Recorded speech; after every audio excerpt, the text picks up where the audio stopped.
ഈ പരിപാടി കേവല വിനോദത്തിനായി മാത്രം നിർമ്മിക്കപ്പെട്ടതാണ്. ഈ കഥയിൽ ചിത്രീകരിച്ചിരിക്കുന്ന കഥാപാത്രങ്ങൾ, അവരുടെ പേരുകൾ, സ്ഥലങ്ങൾ, സംഭവങ്ങൾ മുതലായവയെല്ലാം സാങ്കല്പികം മാത്രം ആയതിനാൽ ജീവിച്ചിരിക്കുന്നവരോ മരിച്ചവരോ ആയ യാതൊന്നുമായി ഇവയ്ക്ക് യാതൊരു വിധ ബന്ധവുമില്ല. ഏതെങ്കിലും തരത്തിലുള്ള സാമ്യം തോന്നുന്നുണ്ടെങ്കിൽ അത് തികച്ചും യാദൃശ്ചികം മാത്രം.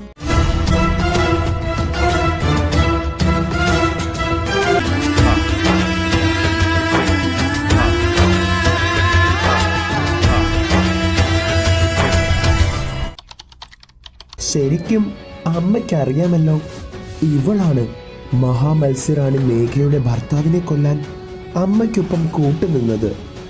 എന്നിട്ട് സ്വന്തം ഭർത്താവിനെ പോലും കൊന്നുകളഞ്ഞവളാണ് ഈ ലയ.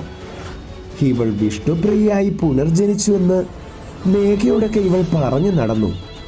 ഇവൾ അന്നും ഇന്നും ലയ തന്നെയാണ്. ഇവൾ മരിച്ചിട്ടുമില്ല, വിഷ്ണുപ്രിയയായി പുനർജനിച്ചിട്ടുമില്ല. എല്ലാം നമ്മൾ വിചാരിച്ചതുപോലെയുള്ള പ്ലാനിംഗ് ആയിരുന്നു. ഇന്ദ്രനീലത്തിനു വേണ്ടി നമ്മുടെ കൂടെ നിന്നവളാണ് ഈ ലയ. പക്ഷേ കൂടെ നിന്ന് ചതിക്കുന്നവരെ എന്ത് ചെയ്യാനാണ് അമ്മേ? ഇപ്പോൾ ദേ ഇവളുടെ ഈ അവസാനം എൻ്റെ കയ്യാൽ തന്നെ ആകട്ടെ. ഇനി ഈ ലയ ഇല്ല, അതായത് വിഷ്ണുപ്രിയ ഇനി ഇല്ല. ഇവൾ മരിക്കാൻ പോകുന്നു.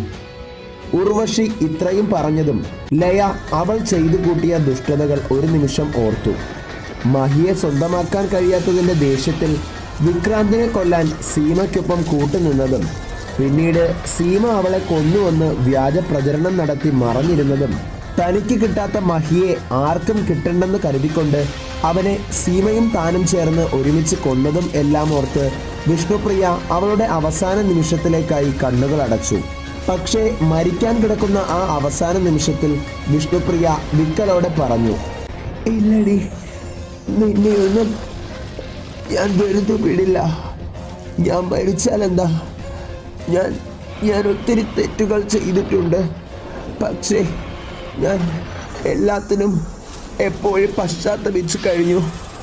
നിന്നെയൊക്കെ നശിപ്പിക്കാൻ വേണ്ടി തന്നെയാടി ഞാൻ ഈ ഗുഹയിൽ നിന്ന് എല്ലാം ഒളിഞ്ഞു കേട്ടത്.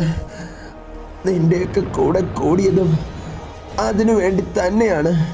ഓർത്തു വെച്ചോ, ആരെയൊക്കെ നീ കൊല്ലാൻ ശ്രമിച്ചാലും കൊന്നാലും ശരി തന്നെ, ഒരാളെ ഞാൻ തിരിച്ചു കൊണ്ടുവന്നിട്ടുണ്ട്.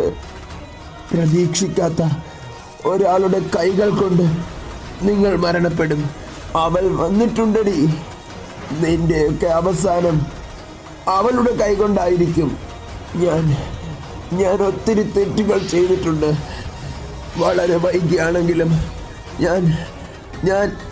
ഞാനതെല്ലാം തിരിച്ചറിഞ്ഞ് അതിന് പകരമായി പശ്ചാത്തപിച്ചു കഴിഞ്ഞു. ഞാൻ ചെയ്ത തെറ്റുകൾക്ക് ഞാൻ മരണപ്പെടും. അതെൻ്റെ വിധിയാണ്. പക്ഷേ നീ എന്നും രക്ഷപ്പെടുമെന്ന് കരുതണ്ടടി. വിഷ്ണുപ്രിയ ഇത്രയും പറഞ്ഞ് കണ്ണുകൾ അടച്ച് ഇരുന്നിടത്തു തന്നെ ഇരുന്ന് മരിച്ചു വീണു. വിഷ്ണുപ്രിയ പറഞ്ഞതൊന്നും കാര്യമാക്കാതെ അവളെ ആ ഹോമകുണ്ഡത്തിലിട്ട് ഉർവശിയും പാഞ്ചാലിയും ചേർന്ന് കത്തിച്ചു. വിഷ്ണുപ്രിയ എന്ന അധ്യായം ആ തീയിൽ കത്തി മരിച്ചു. ശേഷം ഉർവശി പറഞ്ഞു, അമ്മേ, ഇതൊന്നും കാര്യമാക്കണ്ട. അമ്മേ, നമ്മൾ ആ ഇന്ദ്രനീലം കണ്ടെത്തും. ഇവൾ ഇനിയും നമ്മുടെ കൂടെ ഉണ്ടായിരുന്നാൽ ഒരു കൊടും വിഷത്തെയാണ് നമ്മൾ കൂടെ കൊണ്ട് നടക്കും പോലെയാകുന്നത്. ഇനി ഞാനും അമ്മയും മാത്രം.